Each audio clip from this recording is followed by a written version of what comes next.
好啦，今日咧話喺Tim Sir 嘅頻道咧去咗第二個地方，咁呢度咧就叫白鱔宮啊。咁唔知大家有冇機會可以 show 俾大家睇下呢個環境。咁但係咧呢度咧係呢個屬於一個人嘅，就係 Bronner 徐嘉晴嘅。Hi，大家好啊！大家好啊！咁今日我嘅嘉賓就係徐嘉晴啦。咁就呢度係屬於你嘅一個白鱔宮啦，係咪？係啊。咁呢等我將會出2條片嘅，喺第2條片我哋先解釋下呢度你點樣去運作啊，係啦，做點樣搞咗呢個地方出嚟啊。咁但係第1條片咧主要係講音樂多啲嘅。好啊。咁大家可能會認識徐嘉晴咧，就係佢大家認識佢可能會係佢有幫人哋問事啊、通靈啊嗰啲咁樣喎。咁但係咧，其實佢本身咧係一個歌手嚟。係啊，係啦，實不相瞞，其實我係一個歌手。係啊，其實佢係一個歌手嚟嘅。咁佢亦都係咧，我諗都有接近15年前咧，佢就拜咗師做咗我徒弟嘅。哇，15年啊！你講歲數出嚟。嗱嗰陣時咁我唔講你嗰陣時幾多歲啦。總之就係都接近15年前嘅啦，如無意外啊。嗱咁係啦，如果咧想知道點解我同阿嘉晴咧會有10幾年前咧有咗呢個師徒關係咧，今日唔多講，因為咧我喺你嘅頻道唔三唔四嘅。同阿關嘉敏個唔三唔四咧，我記得我上去節目嘅時候咧，都有講解過嘅，好似係啊，都幾清楚嘅。咁所以我喺下邊嗰個 description 咧會 post 翻條 link，大家去睇翻呢條片咁啊。係啊，呢條片都要睇睇，幾值得睇。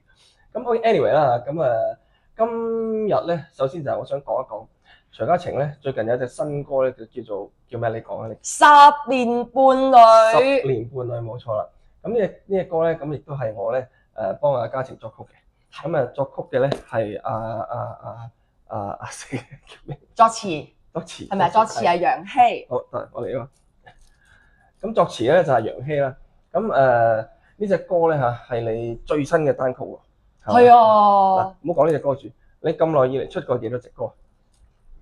好似7隻、6隻。6、7隻歌。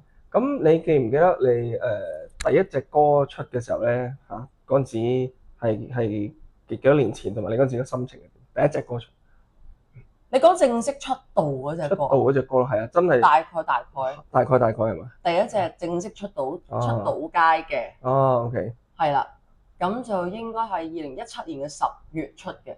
都未有10年，都9年啦，係嘛？係久咗㗎啦。9年。2017年啊嘛。係喎。9年咯喎。時間攞嚟9年咗。係啊，所以就剩翻10年伴侶啦。係啊。咁嗱，其實嘉晴嘅入行都幾辛酸嘅喎。K 區嘅。K 區嘅。係啊。咁嗰陣時個 K 區咧，你會有啲咩體會啊？有啲咩經歷啊？可以分享下先。我自己其實咧覺得，雖然係好崎嶇，可能你會話好辛酸喎，好多咩嘢喎咁。我覺得呢一行有好多人都好辛酸嘅。係。咁但係在於我嚟講，我就會覺得係都學習到好多得着嘅。個得着就係哇，又即係一嚟有一個希望，突然間出到啦咁樣，終於等咗好耐。因為其實頭先講話大概係第一首派台歌啦。但係其實咧，我第一隻錄嘅歌咧，又唔係大概嘅喎。其實都係你寫俾我嘅歌喎，係我的時代曲先係第一隻。冇錯。咁嗰陣時就覺得哇，第一隻就可以有師傅幫我寫嘅歌啦咁啊。然之後點知到最後又突然間，哎呀轉公司喎，臨出道之前轉公司喎。咁唯有又好似少失望咁樣啦。即係世事好似永遠唔到你掌控。係啊，完全唔係喺我掌握之中嘅。咁然後我就覺得隨遇而安啦，做到就做啦。總之見到有啲乜嘢就搏命做好佢咯，都好難預料嘅。但係就不斷屢戰屢敗，屢敗屢戰，屢戰再屢敗，再屢敗再屢戰。咁你都幾有韌力啊！係。可以一路堅持。係啊。但係喺嗰隻即係我第一隻幫你寫嗰隻，你錄嗰隻歌咧，之前咧其實你都另外再簽個經理人嘅，不過又耽誤咗2-3年啊咁樣噶嘛。都係啊。你知唔知總共原來我簽過一共幾多間唱片公司？我都數唔到啦。 5間啊，原來。有咁多咩？5間都執晒啦。哇！你腳頭幾好啊！即係證明咧，你要自己。好彩你冇簽我啫。翻點解我冇簽你。係啊，因為我唔知我有冇解釋過啊，但係因為曾經又係10幾年前咧，有一個師傅就同我講話，我條命係唔適合做經理人嘅。哦，係啊，咁佢就於是就話你都係唔好嘥時間做經理人啊咁樣。咁但係佢話不過咁喎，如果你遇到啲人咧，你當佢係自己仔女咁樣幫佢啦，咁佢都會有成就嘅咁樣。係啊，咁嗰個就係死啦，佢叫咩名？阿坡係啊。咁阿坡已經唔在人世嘅，咁但係佢當時就贈咗我呢幾句啦。咁同時間我就遇到家情，咁於是我就靈機一觸啦，咁就不如咁啦，收你做徒弟啦。佢又走嚟揾我，咁於是就好似命運嘅安排咁樣。好彩我隨身帶備支茶咯。哦，我哋記唔記得我嗰陣時攞支烏龍茶俾你嘅？你因為我而家都俾咗啲茶飲啦。我中意玫瑰茶多啲。係啊。咁 anyway， 咁所以就係一個緣分咯。咁所以係好得意嘅，即係所以其實作為個師傅，當然我都有教佢唱歌啦。不過就我覺得係好似係喺佢嘅歌唱嘅嗰個生路歷程咧，我就即係幫佢盡量去排解下一啲困難啊，幫佢處理下佢哋啲經理人點樣可以去 deal with 嗰啲比較難搞嘅 case 嗰啲個案啊。咁當然我後尾見到佢終於都可以出到歌啊，出到道啊，咁我都好欣慰嘅。咁但係當然出咗歌之後咧。咁我發覺原來你今日咧嗱，我覺得家情今日咧的確都好有成就，不過最大嘅成就唔係。係，但係我想講咧，你知唔知呢樣嘢其實阿坡哥即係嗰陣時嗰個，其實佢都幾準嘅。係嘛？佢有講過，即係佢話歌手條路你都比較崎嶇㗎啦。嗰陣時咁講，佢話嚇係啊，跟住佢話你之後個成就咧。就唔係由唱歌嗰度，但係你唔可以放棄個唱歌嘅。佢咁講過㗎。你講得好喎咁我覺得真係唔需要放棄啊。係啊。咁但係我覺得今日你做到嘅嘢幫到好多人咧。咁我哋下一條片會講多啲佢今日做嘅嘢，即係佢比較主力嘅時間做嘅嘢。咁但係就的確係唔好放棄唱歌啦。咁同埋好啦，咁我哋又講翻，咁終於有一隻新歌出咗啦。咁呢隻新歌我喺下邊都會 post 條 link，大家可以去聽下啦，就係10年伴侶啦。係啦，咁你出咗咁多隻歌，你自己覺得你會點樣形容你係一個點樣嘅歌手？我覺得我最擅長嘅係描述同埋講故事咯。因為我發現咧，我點解我咁中意講古仔？因為我最近都有好多嗰啲，我成日叫自己做講經片啊。即係我有啲片咧就喺度拍嘅，咁就係講因為10年伴侶，我就做咗一啲可以話俾人哋聽，我經歷過或者我見證過人哋嘅10年伴侶嘅愛情故事。咁我就擺咗喺我 IG Story 嗰度，係咪 IG 嘅係啦，即係嗰啲片段啊嗰啲咁樣。咁其實就係我覺得我講人哋嘅愛情故事咧，都講得幾描述到人哋有畫面嘅。咁我覺得如果我呢一個嘅技能其實放喺唱歌上咧，你話我係咪 technique 或者可能我嘅聲線或者哇爆嗰啲，我又唔係呢一種。但我就好淡淡然咁講咗一種好生活嘅，因為家情把聲都係有啲柔弱啊，有啲係佢係用啲氣去唱歌嗰種感覺啊，同埋好似你話齋咧，即係你好似淡淡然，但係你又會講到一啲人哋嘅一啲心路歷程啊嗰啲。係啊，咁所以我就覺得其實10年伴侶呢首歌對於我嚟講係一個好大嘅跳躍感嘅。嗰種嘅想法就係，因為我記得我打俾你咧，我話師傅啊，我想做隻歌啊，係咩？好啊！你記得你個反應啊？我唔記得。我好想，係啊，嗰時我忍唔住笑。係咩？OK。係啊，跟住你話，跟住你個感覺就係話，又嚟咁，又嚟挑戰。嚟啊！係啊，跟住你就好啊咁樣。咁我就話你留翻啲時間俾我，幫我寫隻歌喎。咁你話都 OK 嘅。我好似記得俾啲時間我。係啊，都 OK 㗎咁樣。跟住咁我就話我想講，因為我覺得自己已經係一嚟就結咗婚啦，二嚟呢個歲數而家係30中㗎啦。原來我已經中啦咩？中咗啦，中咗啦，原來。你自己揭露咁嗰陣時。都唔緊要，但係我覺得作為一個中女咧，我覺得要有一啲代表到自己嘅一個想法啊。啱。同埋我覺得而家好多都係一啲，而家好多女仔都好叻啊！我發現係㗎。咁啲女仔好叻嘅時候，佢好想得到一個心靈上嘅支持，或者其實佢好需要被肯定。係。好多女仔都覺得，哇！我咁叻啊，我擔起晒成頭家，或者我成間公司我搞晒所有等等嘅嘢，但係點解冇一個掌聲，冇一個支持咧？咁所以我就好想做一隻歌，話俾一啲女士聽，其實你為呢一段感情嘅付出，或者你堅持咗10年嘅嘢，其實係值得堅持。你要記得自己個初衷係為咗啲乜嘢咯。咁我覺得如果講感情事咧，揾你就最適合得㗎啦。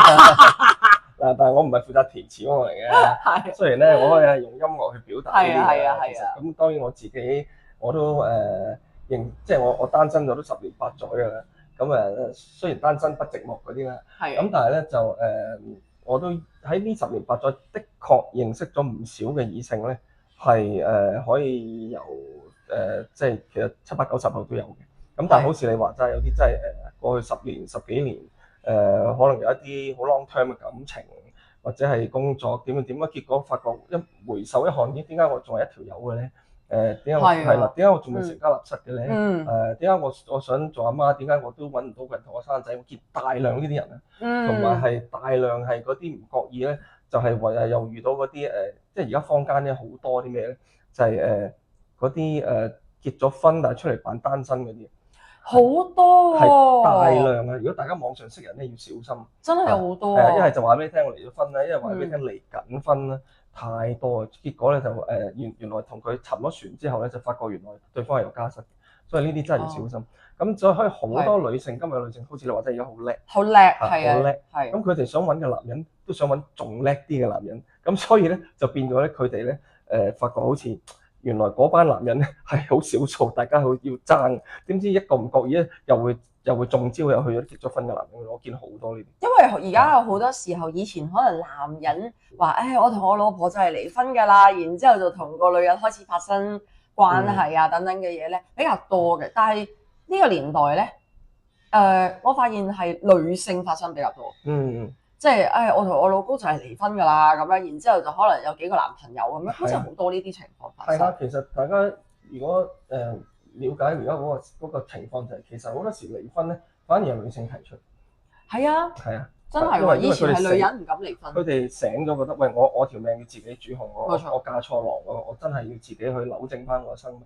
咁樣係啊，係啊，真係比較多。我覺得係大家真係要聽下10年伴侶咧。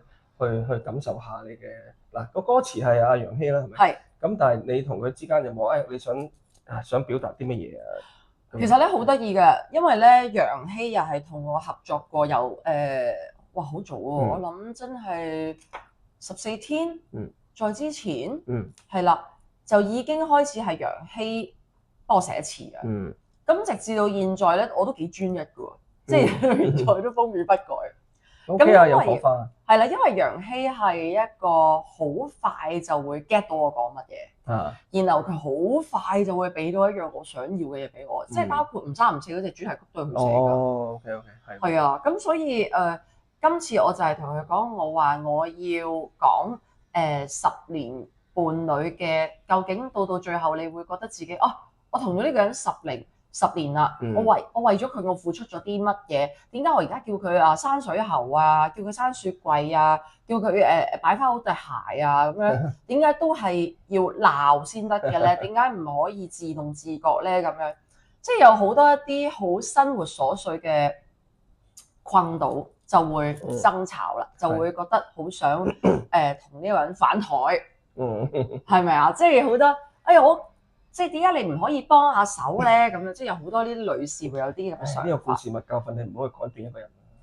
真係，其實咧，我呢排有做好多，譬如其他節目嘅訪問啦，我覺得就係好想話俾人哋聽，其實你識嗰個人嘅時候，係啊，你又覺得佢乜都得嘅喎。係啊，即係佢哎呀，你唔記得食晚飯啊？哎呀，我幫你嗌咗外賣啦，或者我煮咗晚飯俾你啦。但係可能10年過後啦。你夜晚食晚飯，你唔識自己嗌嘅咩？你唔係應該幫我嗌埋嘅咩？又係我幫你嗌，或者又係我煮，佢就會覺得點解你10年都冇進步過？但係其實佢識你嘅時候，或者你一同佢願意同一齊嘅時候，佢已經係咁。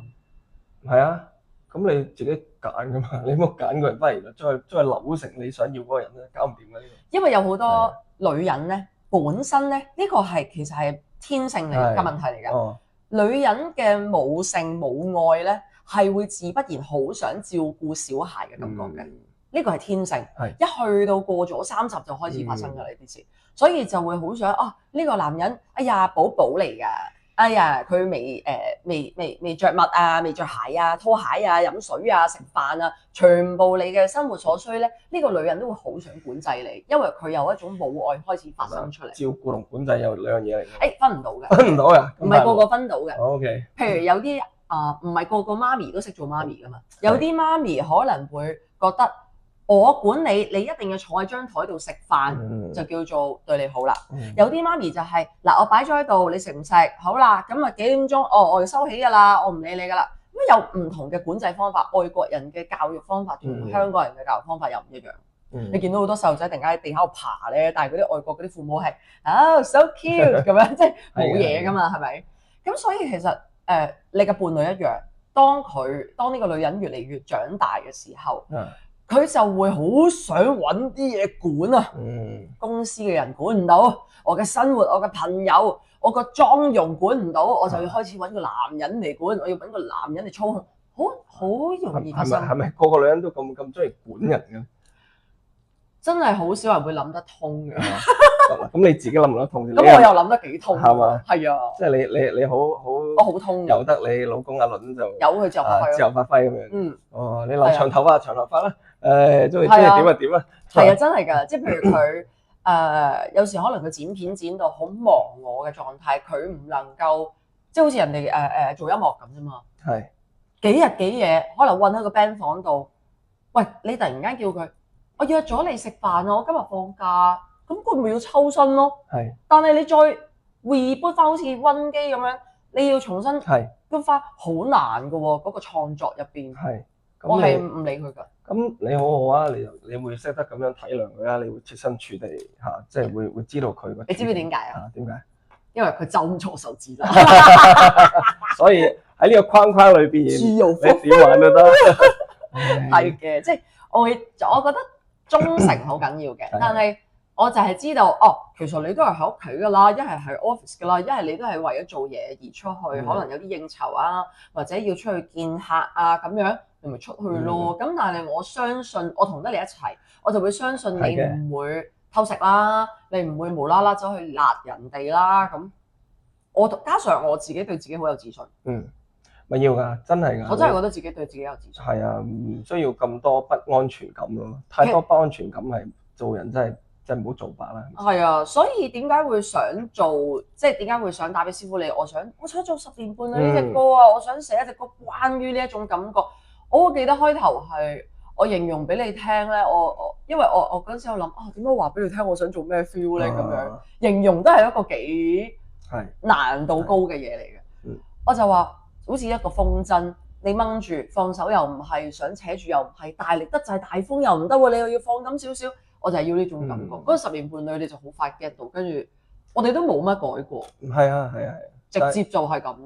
係啊，但係呢隻歌你覺得難唔難唱？難㗎，難唱㗎，因為難唱嗰種就係你唔可以太用力，但係又唔可以太輕。我覺得呢個係最難拿捏嘅。係啊，好嘥氣啊！呢隻歌。好係啊，好用氣啊，要 hold 住嗰種。跟住有啲假音。係啦，就好似個風箏咁咯，真係。所以都幾難㗎，我覺得呢首歌真係。嗱，你話你擅長講古仔咧，咁你唱歌嘅時候，你通常會諗住一個第三身嘅古仔去幻想咧，定係你自己代入咗係第一身咁樣講古仔？我係代入第一身嘅。呢一隻歌，我係想即係我唱嘅時候咧，我係覺得要有一種話俾人哋知道，你仲想唔想為呢一段感情付出，同埋你記唔記得個初衷？咁所以我嗰陣時就係用一個第一身嘅嘅説法去講嘅，同埋入邊有好多問句嘅問號句係。同埋呢首歌都幾多歌詞好似啊，多，所以就要好多嘢記啊，同埋副歌好似有成都3段咁。係啊，所以同埋一路唱嘅時候，你要好 continuous 啊，冇乜停頓啊，咁所以幾考你嘅嗰個無論氣啊，你嗰個感情嘅遞進啊，一路去啊咁樣。係啊，所以但係錄音都順利，我哋錄咗大概1晚都七七八八啦已經。係啊，唔係你，但係你開頭我哋喺出邊試咗好耐，即係我哋喺個咪度試個聲試咗好耐，我哋先行入錄音室啫。係唔錯嘅。咁所以係OK 啊，我覺得我自己都好滿意嗰個整體嗰個製作出嚟嘅。咁都講下個 MV，因為你喺日本拍啊嘛。係啊，個 MV 咧就係嗰陣時，因為做完首歌，咁我睇完一啲嘅畫面，咁我亦都會覺得其實係兩個人嘅關係，我想形容得再栩栩如生啲咧，就決定咗去旅行拍攝嘅。其實係順便玩下又拍下嘢。順便我好想捉走我老公，俾佢放鬆一下。咁佢會唔會呢個佢唔當係工作，佢當係一個旅遊去做嘢咁樣，即係佢 relax 少少去拍嘢。因為佢個人咧就性格比較特別嘅，佢唔中意 relax 嘅。OK。佢好中意個人咧要好 focus，佢好想揾嘢去 focus 嘅。咁咧，始終佢都係做電影係啦，藝術工作者啊。係啦，佢就覺得一放假佢個人會好 guilty 啊，即係佢話點解我會突然間嘥晒啲時間要嚟去旅行啊？唔值得喎。佢會咁㗎。我以前都有啲咁樣嘅。係啊。而家好啲。好多男人都係咁樣。而家好啲。係啦，咁所以佢條片呢個 MV 就係佢負責拍同埋剪嘅。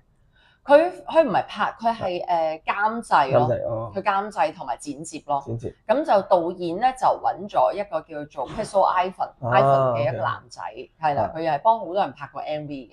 係咯，同埋你係請咗 Hotcha 嘅張文嘉 Crystal。就做女主角，跟住揾咗個日本男仔，超靚仔。係啊。佢好似係啊，佢做得好嘅。嗰個好生活化，好真實咯。佢其實係咧，原來喺日本都有啲名氣㗎。佢係做鹹蛋超人入邊壞蛋嘅角色。係咩 ？OK。即係做翻啲壞男人嗰個 image 嘅，係啊。但係佢有家室，佢結晒婚㗎啦。咁啊，然之後佢就揾佢做男主角啦。咁係個導演揀嘅。咁同埋點解會揾張文嘉咧？因為我同張文嘉嗰個淵源又好特別嘅。喺我拍嘅時候咧，我老公就話。都係你自己拍翻㗎啦，係咪啊？咁樣，跟住我話我唔想喎。佢話你要揾人拍啊，貴喎。即係佢好生活化嘅嘛，第一時間成本係啊，得着咁樣。咁我話咁我覺得首先我要説故事嘅話，我都要人哋有個代入感咯。係咪先？即係都要有個代入感啦，跟住。同埋要有個點講咧，即係佢好 girlfriendable 啊。但係我已經嫁咗啦，我覺得如果我嘅身份去做翻嗰個主角咧，我自己都唔係好代入到啊。同埋我唔係嗰種一 part 就入戲啊。係，同埋有啲歌你係揾第二啲人去演交代嗰個故事，我覺得係好 effective 嘅。係嘅。